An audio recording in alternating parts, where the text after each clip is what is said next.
Bonjour à tous, ravi de vous retrouver pour un nouveau numéro de Tout Terrain, votre émission sportive qui vous conduit sur tous les terrains de sport en Afrique de l'Ouest mais aussi au-delà. Ce week-end, on revient sur l'Assemblée générale de la Confédération africaine de football tenue en milieu de semaine au siège de la CAF au Caire en Égypte. Le président Patrice Motsepe a été réélu pour un nouveau mandat. La CAF a également renouvelé son comité exécutif et parmi les nouveaux entrants, Samuel Eto'o.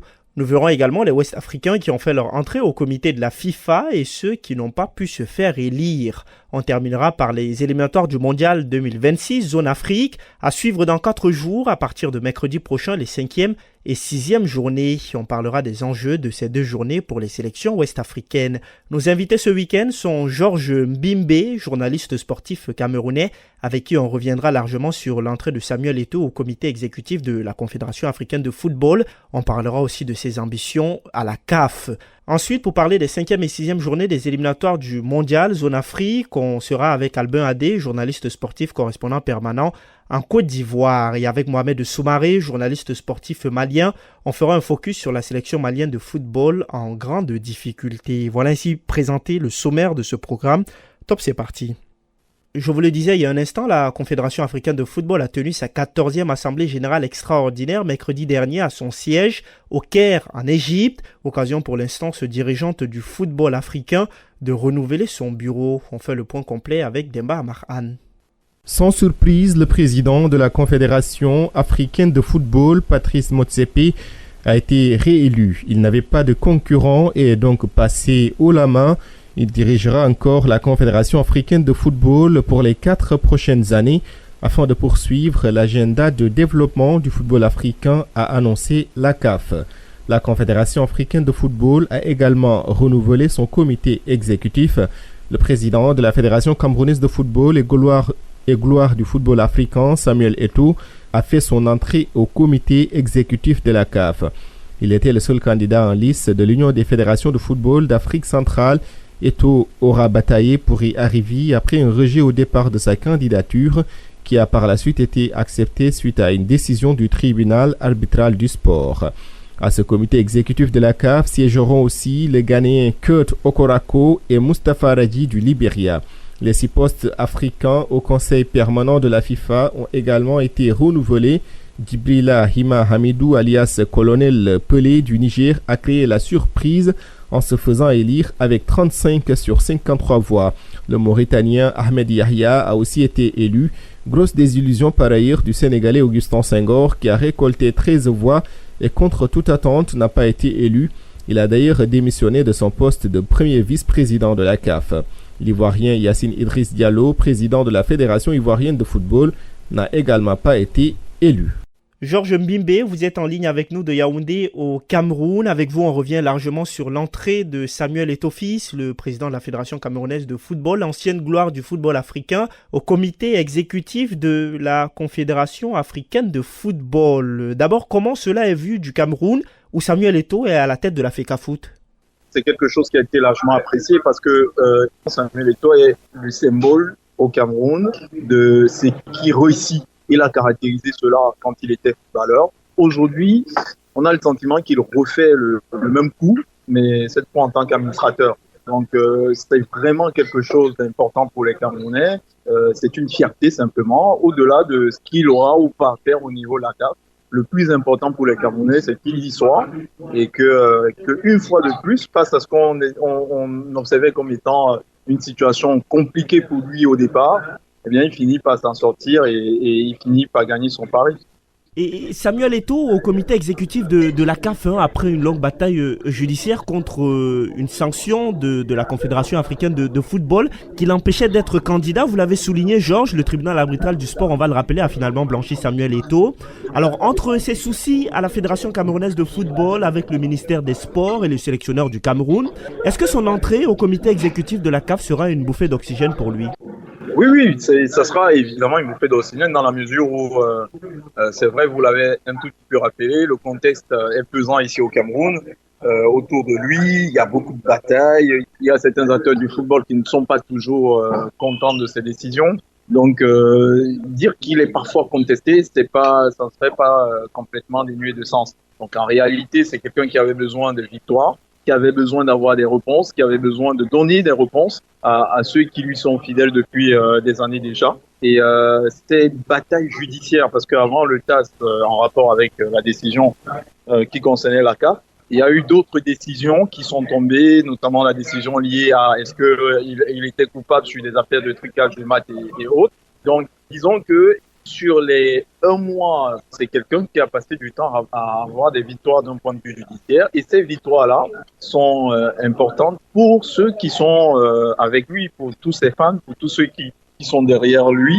Je crois que le couronnement, justement, c'est cette entrée au comité exécutif parce qu'il avait besoin de se redonner un peu de l'allant dans un contexte évidemment local où il est parfois critiqué, à tort ou même à raison, quelquefois. Donc, oui, c'est vraiment une bouffée d'air pour lui. Ça ramène au devant la scène l'idée d'un Samuel Eto'o qui ne perd pas, qui gagne. C'est quelque chose auquel il avait habitué les Camerounais. Il a eu quelques difficultés néanmoins depuis quelques temps dans sa gestion au niveau de la Fédération camerounaise de football. Donc voilà, oui, il avait absolument besoin de cette réponse, de cette bouffée d'oxygène. Derrière le discours officiel où Samuel Eto'o jette régulièrement des fleurs au patron de la Confédération africaine de football, Patrice Motsepe, ou encore au patron de la FIFA, Gianni Infantino, est-ce que la mayonnaise prendra réellement entre Samuel Eto'o et les dirigeants du football africain, connaissant son caractère qui est quand même assez trempé? Est-ce que ça marchera entre Samuel Eto'o et le secrétaire général de la CAF et le président de la CAF et les dirigeants du football africain? Bon, la vérité, c'est que je pense pas que le plus important pour lui, c'est que ça marche, que ça ne marche pas. La vérité, je pense, c'est d'ailleurs pourquoi il y avait des batailles entre eux. Parce que Samuel Eto'o qui entre à la CAF, c'est pas juste Samuel Eto'o, membre du comité exécutif. Faut pas se leurrer. Ils savent tous, en réalité, que dans 4 ans, le mandat de Motsepe s'achève et que Samuel Eto'o, compte tenu de son passif en tant que footballeur, va probablement devenir un candidat redoutable. Motsepe, oui, il est là, mais il a des gens qui sont autour de lui, qui aimerait lui succéder. Donc, je crois que la bataille se situe à ce niveau-là. De toute façon, qu'il se comporte bien, que les relations soient bonnes ou pas, je crois qu'aujourd'hui, que ce soit du côté Samuel Eto'o, on s'en fiche, que ce soit du camp d'en face, on s'en fiche, parce que le plus important, de toute façon, c'est les batailles en coulisses, en interne, pour préparer l'après-Motsepe. C'est en cela que je crois qu'il a marqué un coup en accédant au comité exécutif, parce que je crois que l'idée, en fait, c'était, connaissant quelles sont ses ambitions, d'empêcher absolument qu'il accède au comité exécutif. À partir du moment où c'est fait, ça peut devenir très compliqué de pouvoir le gérer, de pouvoir le manager, parce que de toutes les façons, il n'est pas là pour être juste un membre du comité exécutif. Il est en interne pour préparer déjà le chemin pour devenir le futur président de la Confédération africaine de football. Et justement, on allait en venir, hein, Georges, on va parler de ça dans un instant, juste après cette question. Qu'est-ce que Samuel Eto'o, d'abord, pourrait bien apporter? C'est quand même un ancien footballeur, on va le rappeler, pas n'importe quel footballeur sur le continent africain et même sur le plan mondial. Samuel Eto'o fut un grand footballeur, il a toujours montré également son engagement pour le développement du football africain. En ce sens, qu'est-ce que Samuel Eto'o pourrait bien apporter déjà qu'il est au comité exécutif de la CAF? Déjà, vous l'avez dit, je crois qu'au niveau de l'image, c'est quelqu'un qui a gagné sa crédibilité sur les terrains de football. L'avoir dans ce qui est considéré comme la plus belle institution ou la plus grande institution de football sur le continent. Je pense que tout le monde aimerait que ce soit le cas, ne serait-ce qu'en termes d'image. En interne, je pense qu'il va apporter quelque chose qui change de ce qu'on retrouve souvent en termes de profit dans ces institutions-là, ce qui va apporter son franc-parler. Donc, il dira ce qui ne va pas, ce qui s'en va pas. Il ne portera pas de gants, il ne passera pas la pommade. Donc, cette franchise-là, pour justement avoir des positions tranchées dans une institution qui a peut-être aussi besoin de grandir à travers des personnes qui ont des idées accrochées et qui sont fiers d'être africains, parce que je pense que c'est ce qui le caractérise, Samuel Eto'o. Je veux dire, bon âme, mal âme, avec ses bons et ses mauvais côtés. C'est quelqu'un à qui on ne peut pas reprocher le fait de se sentir pleinement investi de la cause africaine. Et être dans une institution africaine comme celle-là, je pense que il ne va pas se cacher, non. Il va essayer de faire savoir qu'il est là. Il va essayer de faire bouger les lignes, déjà, en étant membre du comité exécutif, mais surtout parce qu'il a besoin de préparer, je le rappelle encore, son chemin pour la prochaine ambition. Donc, c'est vraiment quelque chose d'intéressant. Faut voir et observer comment les autres autour vont réagir par rapport à cela. Et comme je le disais, de toute façon, la marge de manœuvre, elle n'est pas grande pour les autres, parce que Je pense que le plus dur et ce qu'il fallait absolument faire, c'était d'éviter qu'il entre, pour eux en tout cas, au sein du comité exécutif, à partir du moment où il est là. À partir du moment où il est là, ça risque d'être compliqué parce que lui étant là, eh bien, il va. De toute façon, ils vont sentir sa présence, ils vont sentir que Samuel Eto'o, il est là, clairement.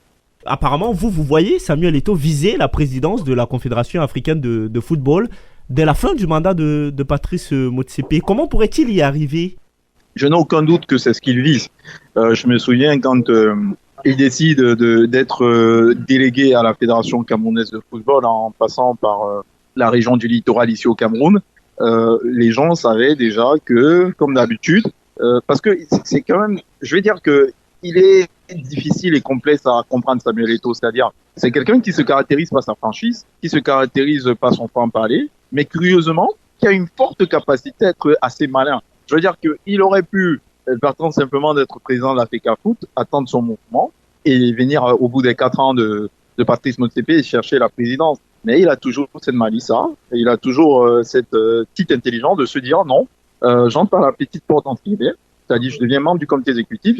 En interne, ça me permet de mieux cerner les forces, les rapports de force, ça me permet de mieux baliser le terrain. Et puis, le moment venu, je vais me porter candidat. Donc, oui, au Cameroun, d'ailleurs, ça ne fait aucun doute que Samuel Eto'o entre au comité exécutif pour devenir, à terme, le président de la Confédération africaine de football.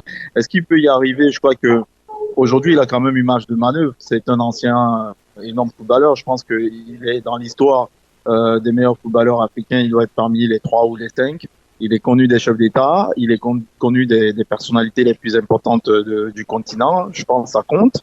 Pour l'image du football africain, avoir à sa tête une ancienne gloire, ça compte. Donc tout ça fait que oui, c'est vraiment quelqu'un, c'est un vrai gros bébé qui arrive et qui sera difficile à cerner dans la perspective de la course vers la présidence une fois que Motsepe aura fini avec son mandat. Parce que clairement, oui, il sera candidat. Les éliminatoires du Mondial 2026 dans la zone Afrique, il reste encore 6 journées à jouer au total jusqu'en novembre prochain. Donc chaque équipe doit encore disputer 6 matchs pour à la fin des qualifications espérer jouer le Mondial 2026. Les 5e et 6e journées, c'est à partir du 19 mars prochain. Il y aura des matchs en jeu. Focus donc sur les matchs des sélections ouest-africaines. On commence par le groupe F, celui du champion d'Afrique en titre, la Côte d'Ivoire, à tout seigneur, tout honneur. Les éléphants sont leaders de leur groupe avec 10 points, suivi du Gabon qui compte 9 points. C'est quoi l'objectif, Albin, en abordant les 2 rencontres contre le Burundi et la Gambie pour la Côte d'Ivoire? Oui, vous l'avez signifié tout à l'heure, la Côte d'Ivoire, l'équipe championne en titre en Afrique, bien sûr. Et en tant que champion, on va dire, d'Afrique, il est vraiment important que la Côte d'Ivoire puisse se qualifier pour cette Coupe du Monde. Donc oui, c'est vrai qu'aujourd'hui, la Côte d'Ivoire est à la tête de son groupe avec 10 points, suivi du Gabon qui a 9 points. Donc les 2 prochaines journées qui s'annoncent vraiment doivent être, on va dire, des journées où la Côte d'Ivoire doit faire le maximum de points, en prenant bien sûr les 6 points à l'effet de pouvoir conforter son avance au classement. Donc je dirais que l'objectif pour la Côte d'Ivoire lors de ces deux journées qui s'annoncent, c'est vraiment de pouvoir faire on va dire le plein de points en gagnant simplement ces 2 matchs à l'effet de pouvoir avoir on va dire une avance considérable à la tête du classement. Est-ce qu'il faut s'attendre à des changements, Albin Adé?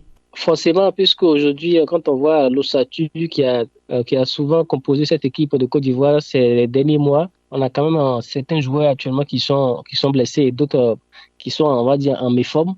N'empêche que cela donne la chance à d'autres joueurs de pouvoir intégrer cette équipe et on espère vraiment que le sélectionneur donnera la chance à d'autres joueurs parce qu'il y a quand même d'autres joueurs qui aujourd'hui également essaient de pouvoir avoir une chance de pouvoir se retrouver en équipe nationale. On va désormais, après le groupe de la Côte d'Ivoire, prendre les autres groupes par ordre alphabétique.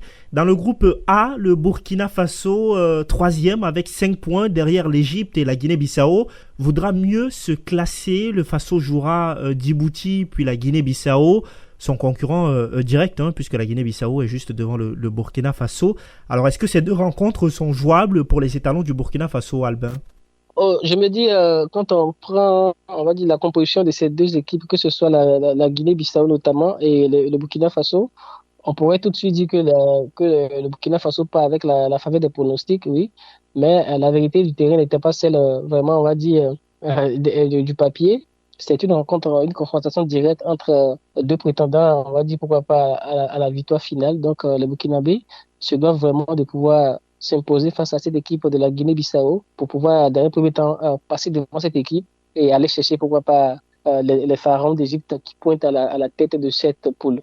Ouais, bien sûr, en plus de la Guinée-Bissau, le Burkina qui peut également faire carton plein face à Djibouti. C'est vraiment l'endroit où il faudra prendre assez de points pour les Burkinabés. L'Égypte reste leader de ce groupe avec 10 points. On va le rappeler, Albin. Les Égyptiens joueront contre l'Éthiopie et la Sierra Leone. Dans le groupe B, le Sénégal tentera de prendre la place de leader au Soudan qui compte 10 points. Le Sénégal est juste derrière avec 8 points. Les Sénégalais joueront le Soudan et ensuite le Togo à domicile. Est-ce que les absents côté sénégalais pourraient fausser les calculs? Habib Diarra, on va le rappeler, est forfait, le capitaine de Strasbourg. Nicolas Jackson est également absent, ou encore Ismaïla Jacobs, lui aussi sera absent. Est-ce que cela pourrait jouer justement sur le Sénégal? Écoutez, quand on prend cette équipe du Sénégal, c'est quand même une équipe qui regorge d'assez de talent. C'est vrai qu'en termes d'absence due à des blessures, on a quand même des joueurs de qualité qui seront absents. Mais quand les sélectionneurs quand même à de la qualité, sur, on va dire, des joueurs de qualité sur lesquels ils peuvent vraiment s'appuyer, avec l'effet de pouvoir mieux se relancer dans cette poule. Vous l'avez signifié tantôt, le Soudan qui pointe à la première place de ce groupe et qui doit affronter le Sénégal. C'est une rencontre que vraiment le Sénégal n'a pas droit à l'erreur parce qu'il faut vraiment battre le Soudan pour pouvoir reprendre la première place de ce groupe. Donc oui, les absences, c'est vrai que les absences sont vraiment de taille, mais je me dis que l'équipe sénégalaise a quand même un effectif de très grande qualité et s'appuyant sur ses joueurs, le Sénégal pourra venir à bout de cette équipe du Soudan. Après, on aura le Togo. Aujourd'hui, on sait très bien que l'équipe togolaise, les éperviers du Togo, c'est plus la grande forme. Mais un match de football reste un match de football. Les Sénégalais, avec tout le sérieux qu'il faut, ils pourront venir à bout de cette équipe du Togo. Et est-ce que la RDC, Albin, la République démocratique du Congo, demi-finaliste de la dernière CAN en Côte d'Ivoire, qui compte 7 points, juste derrière le Sénégal, pourrait jouer les troubles faits? La RDC peut vraiment être, on va dire, je ne parlerai pas de surprise parce que vous l'avez signifié tantôt, depuis la dernière CAN qui s'est déroulée en Côte d'Ivoire, cette équipe du Congo qui a fini 4e, une équipe vraiment qui monte en puissance avec vraiment des joueurs de qualité, une équipe vraiment, oui, qui est vraiment en train de tourner à plein régime. Et le Sénégal vraiment doit se méfier de cette équipe du Congo pour ne pas vraiment avoir de surprises désagréables. Oui, l'équipe du Congo reste vraiment, on va dire, une équipe vraiment qui a de l'ambition parce que cela a commencé petit à petit avec déjà cette 4e place qu'ils ont occupée durant la récente CAN en Côte d'Ivoire. Et l'équipe a des envies de pouvoir se qualifier pour la Coupe du Monde. Et ce sera vraiment, on dirait, une bataille vraiment très rude face au Sénégal. Mais je mettrai quand même une pièce sur le Sénégal pour l'expérience de cette équipe du Sénégal. La République démocratique du Congo, à l'époque, Zaïre faisait partie des Premières Nations. Donc à se qualifier pour la Coupe du Monde, à représenter le continent africain à la Coupe du Monde, la RDC qui depuis manque à l'appel à cette compétition. Dans le groupe C, Albin, le défi du classement est côté Nigeria qui ne compte que 3 points derrière le Rwanda, l'Afrique du Sud et le Bénin, l'Afrique du Sud, le Rwanda et le Bénin qui comptent 7 points, le Lesotho compte 5 points. Tous ces 4 nations sont devant le Nigeria avant-dernier de son groupe. Albin, est-ce que ce n'est pas le moment ou jamais pour le Nigeria de se repositionner? Absolument. Déjà, si on a constaté que sur le banc de touche des Super Eagles du Nigeria, il y a eu du changement. C'est parce qu'on a vu vraiment qu'il y avait, on va dire, il y avait un danger, alerte rouge au niveau de cette équipe du Nigeria pour les qualifications à la Coupe du Monde, bien sûr. Raison pour laquelle le sélectionneur Eric Sekouchel a été, on va dire, a été sélectionné, a été nommé entraîneur de l'équipe du Nigeria.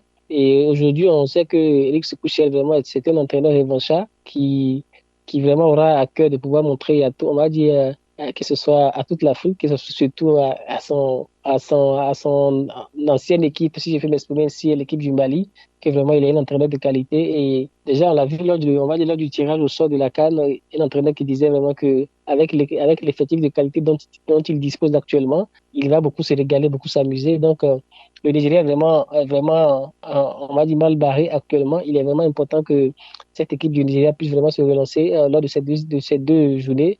Donc, on verra vraiment une équipe du Nigeria qui va tout faire pour pouvoir, on va dire, engranger les 6 points de ces deux prochaines rencontres pour pouvoir mieux se positionner parce que actuellement le Nigeria vraiment n'est pas sur la bonne voie pour pouvoir atterrir en Coupe du Monde, bien sûr. Eric Sekouchel qui est très attendu, hein, lui, bien évidemment, vous le soulignez, Albin, lui qui espère pouvoir se régaler et aller loin et faire de grandes choses avec cette équipe du Nigeria. On verra bien si la mayonnaise prendra de sitôt. Le Nigeria qui se déplacera au Rwanda et recevra après le Zimbabwe pour ces deux confrontations, 5e et 6e journée. Alors, côté béninois, Albin, est-ce qu'il faut continuer à y croire à la qualification pour le mondial? Est-ce qu'il faut rêver de qualification pour le mondial?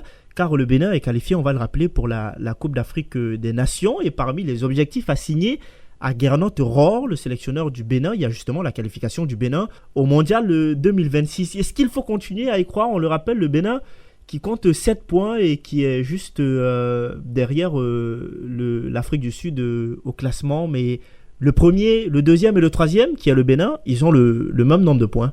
Oui, vous savez, toute nation rêve de pouvoir jouer, on va dire, une Coupe du Monde. Et cette ambition, elle est vraiment aussi partagée, on va dire, du côté des Guépards du Bénin. Et le Bénin doit toujours continuer à y croire. Hein. C'est vrai que quand on voit véritablement la qualité au niveau de cette poule, il y a quand même l'Afrique du Sud vraiment qui a terminé, on va dire, 3e à la récente Coupe d'Afrique des Nations du côté de la Côte d'Ivoire. Sans oublier également le Nigeria. C'est vrai qu'aujourd'hui, le Nigeria est mal positionné dans cette poule, mais le Nigeria pourra pas remonter la pente. Je me dis que les Béninois aujourd'hui, ils sont qualifiés pour la CAN. Je me dis que cela peut être quelque chose qui peut les booster à l'effet de pouvoir évidemment se donner davantage, pourquoi pas, pour pouvoir espérer se qualifier pour une première Coupe du Monde. C'est vrai que cela sera vraiment très compliqué parce que quand on voit quand même, on va dire, les équipes qui composent cette poule, il y a quand même de la qualité. L'Afrique du Sud, le Nigeria, sans oublier bien sûr les autres équipes également. Mais je me dis que le Bénin, pourquoi pas, le Bénin peut toutefois continuer à travailler davantage à l'effet de pouvoir, pourquoi pas créer la surprise dans cette poule en se qualifiant pour cette Coupe du Monde. C'est vrai que la réalité nous amène à dire que cela sera vraiment très compliqué pour le Bénin. Et bien sûr, le Bénin qu'on suivra lors de ses 5e et 6e journées. Dans le groupe D, le Cap-Vert, classé 3e avec 7 points, voudra faire le plein des points contre Maurice et l'Angola lors des 2 prochaines journées. Le Niger aussi est 2e de son groupe, hein, le groupe E, avec 6 points derrière le Maroc, hein, qui est leader. Le Niger qui jouera justement contre le Maroc lors de la 5e journée. Et dans le groupe G, la Guinée est 4e, la Guinée compte 6 points et jouera la Somalie, mais aussi l'Ouganda. Albin, la Guinée ne sera pas à la prochaine Coupe d'Afrique des Nations. Est-ce que le rêve d'une Coupe du Monde est permis? Oui, je pense que la Guinée a encore là une autre occasion de pouvoir, pourquoi pas, essayer de se racheter. C'est vrai qu'aujourd'hui, la Guinée ne sera pas à la CAN comme vous l'avez signifié. Et là, avec ces qualifications pour la Coupe du Monde, c'est une autre occasion qui s'offre à l'équipe guinéenne. Mais la tâche ne sera pas facile parce qu'on a vu lors des qualifications de la Coupe d'Afrique, vraiment une équipe guinéenne qui avait du mal à pouvoir avoir le rythme qu'il fallait. Et cela s'est concrétisé par cette non-qualification à la Coupe d'Afrique des Nations. Une déception du côté des Guinéens. Si on s'appuie sur cette récente, on va dire, contre-performance de l'équipe guinéenne qui n'a pas pu se qualifier pour la Coupe du Monde et pour la Coupe d'Afrique, on serait amené de dire que l'équipe guinéenne sera vraiment en difficulté dans cette poule et les chances ne sont pas forcément du côté de cette équipe de la Guinée. Mais comme le foot reste le foot, wait and see. Et on verra bien ce que ça donnera, hein, la Guinée qui a encore 6 matchs à jouer pour espérer se qualifier pour la prochaine Coupe du Monde. Et puis dans le groupe H, le Libéria, 3e avec 7 points derrière la Tunisie. Et la Namibie tentera de mieux se classer face à la Tunisie, justement, le Libéria qui affrontera la Tunisie avant d'affronter Sao Tomé et Principe. Le Mali est dans la poule I, hein, la dernière poule. Le Mali est classé 4e avec 5 points derrière les Comores. Le Ghana qui compte 9 points et Madagascar compte 7 points. Alors Mohamed Soumaré, dans quel état d'esprit les Maliens pourraient aborder les 2 rencontres contre les Comores et la Centrafrique? Je pense que maintenant, après la qualification pour la Coupe d'Afrique des Nations et puis les journées qui se sont passées en octobre, novembre et décembre, le moral est au beau fixe. Et maintenant, les Aigles vont aborder ces éliminatoires dans de meilleures dispositions psychologiques. Surtout que c'est vrai que ce sont des matchs qui vont se jouer à l'extérieur, mais ce sont des matchs qui vont se jouer au Maroc, donc sur terrain neutre. Et donc les équipes, les Comores et la République centrafricaine n'auront pas l'avantage d'avoir leurs supporters avec eux. Donc les Aigles sont confiants, le regroupement, c'est sûr, va bien se passer. Et actuellement, avec le climat d'entente entre la fédération et le ministère des Sports aussi augure de belles choses. Parce que c'est vrai qu'il y avait eu des fritures sur la ligne en un moment et là, ça allait un peu dans tous les sens. Je pense que les violons se sont accordés et ça, ce sera tout bénef pour les Aigles. Est-ce que ces 2 matchs sont jouables pour les Maliens pour se relancer quand on sait que les Comores sont leaders de la poule? C'est vrai que les Comores sont leaders de la poule, mais bon, en fait, sur le papier, il faut dire aussi que Comores-Mali, je le disais, il y avait eu un retard à l'allumage, mais les Maliens partent favoris et comptent aborder ce match dans de meilleures dispositions. D'ailleurs, ce match qui a été décalé d'un jour, qui a été ramené du 21 au 20 mars, à la demande des Aigles qui voulaient repousser le second match pour qu'il y ait 4 jours de différence entre les 2 matchs. Voilà. Donc finalement, la FIFA a décalé d'un jour le match des Comores qui se jouera le 20 à Berkane. Et les Aigles resteront au Maroc pour affronter la République centrafricaine. Je pense que c'est jouable et là, si les Aigles veulent rester dans la course au mondial, il faut un 6/6. Et pour le nouveau sélectionneur du Mali, Tom Saintfiet, qui a quand même disputé quelques matchs avec cette sélection, alors le public sportif malien pointe un peu du doigt ses choix et surtout le jeu proposé par le Mali depuis son arrivée. Et justement, comment s'accorder, comment est-ce que la mayonnaise pourrait bien prendre pour ces journées à venir? À quoi est-ce qu'on pourrait s'attendre? Il est vrai que l'équipe nationale, c'est vrai... il est difficile de faire l'unanimité sur les choix des différents sélectionneurs. Et parce que l'équipe nationale, on le sait, c'est la composition des joueurs en forme du moment. Et donc, lorsque vous avez des joueurs qui boudent la sélection, certains qui sont blessés, certains qui n'ont pas de temps de jeu en club, là, il est difficile de les sélectionner. Donc, c'est ce à quoi Tom Saintfiet était un peu confronté. Maintenant, lors de sa dernière tournée en Europe, il a rencontré pas mal de joueurs. Certains qui ne voulaient pas venir au regroupement, d'autres aussi qui sont en manque de temps de jeu mais qui ont besoin de confiance. Mais en fait, la décision lui revient. C'est vrai que la décision lui revient et le premier critère en principe pour un entraîneur doit être la compétitivité des joueurs et aussi leur engagement au sein de l'équipe et aussi l'état d'esprit. Je pense que s'il arrive à faire une sélection sur cette base, là, il y a de fortes chances qu'il ramène un 6/6.